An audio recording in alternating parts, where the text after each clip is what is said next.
Alors que nous égrenons les premiers jours de l'année 2021, je voudrais souhaiter mes meilleurs vœux pour une excellente année 2021 à toute la communauté éducative francophone et internationale. 2020 a été pour la communauté éducative francophone une année de grande mobilisation et de grande solidarité pour la continuité éducative en période de pandémie de la COVID-19.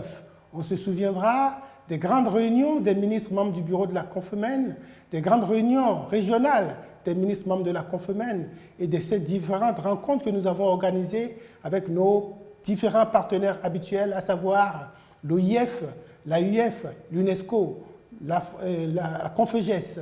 l'ISESCO, tout cela pour assurer la continuité éducative en période de confinement. 2020 était pour la Confemène une année particulière, une année exceptionnelle, je devrais dire, puisque c'était l'année de nos 60 ans,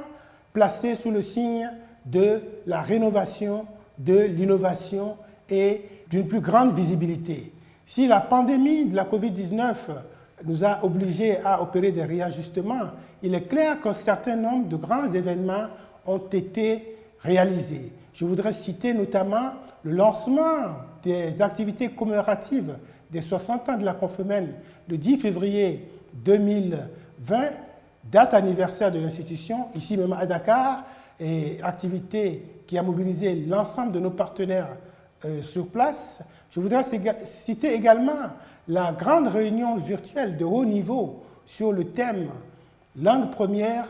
langue d'apprentissage, réussite scolaire et vivre ensemble dans l'espace francophone », thème de grande importance pour la qualité des acquis scolaires dans l'espace francophone. Je voudrais citer également le lancement du deuxième rapport de l'évaluation internationale PASEC 2019 que nous avons organisé le 21 décembre 2020 à Dakar sous la présidence et le parrainage effectif de son Excellence M. Macky Sall, président de la République du Sénégal. Réunion d'envergure mondiale qui a mobilisé en présentiel à Dakar près de 200 participants, dont 14 délégations venues des pays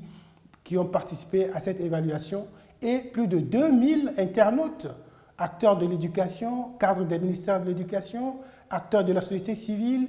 partenaires techniques et financiers et enseignants, élèves qui ont suivi à distance cette activité. Face à cette activité de grande envergure qui nous a permis de terminer en beauté l'année 2020, il est important que l'année 2021, qui est l'année des 60 ans plus 1, puisse être une année qui se poursuive dans la continuité, mais qui procède à l'innovation dans nos différentes activités.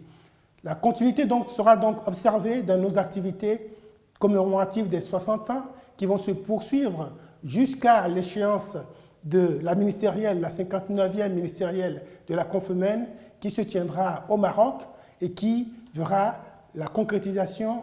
de notre programme des chefs d'État parrains. Continuité également dans l'accompagnement des États pour l'élaboration des rapports nationaux de l'évaluation PASEC 2019 qui permettra donc d'identifier les recommandations pertinentes pour accompagner chaque pays vers l'actualisation et l'amélioration des acquis scolaires. Ce sera également la continuité dans la modernisation du programme du PASEC lui-même, qui sera un programme plus holistique et plus innovant pour l'échéance de PASEC 2024. Continuité dans la mise en place de l'Observatoire de la qualité de l'éducation, qui est le deuxième programme phare de la Confemène et qui accompagnera les pays sur des thématiques importantes comme la question enseignante, l'éducation de la petite enfance, le numérique en éducation et le suivi des plans sectoriels des pays membres de la Confemène. Enfin, continuité dans le renforcement des partenariats à travers le Centre de partage d'expériences et d'innovation KIX Afrique 21 que nous copilotons avec l'AUF et l'OIF à travers l'IFEF et qui permettra également de poursuivre l'accompagnement des pays membres de la Confemène. 2021 se veut donc une année d'espoir, de grandes réalisations. Je voudrais saisir l'occasion pour exprimer toute ma reconnaissance au président en exercice de la Confemène, à tous les ministres, membres des États et gouvernements membres de la Confemène, à tous les correspondants nationaux et au personnel du secrétariat technique permanent de la Confemène pour leur disponibilité permanente à la réalisation de nos objectifs qui nous sont fixés par la ministérielle. Je voudrais aussi réaffirmer mon engagement et l'engagement du personnel de la Confemène à réaliser toute la mission qui nous a été confiée par les pays avec comme mot d'ordre agir plus, agir ensemble, agir pour tous, pour une éducation de qualité. Meilleurs vœux à tous pour une excellente année dans la paix, la santé, la prospérité et le succès. Bonne et heureuse année 2021.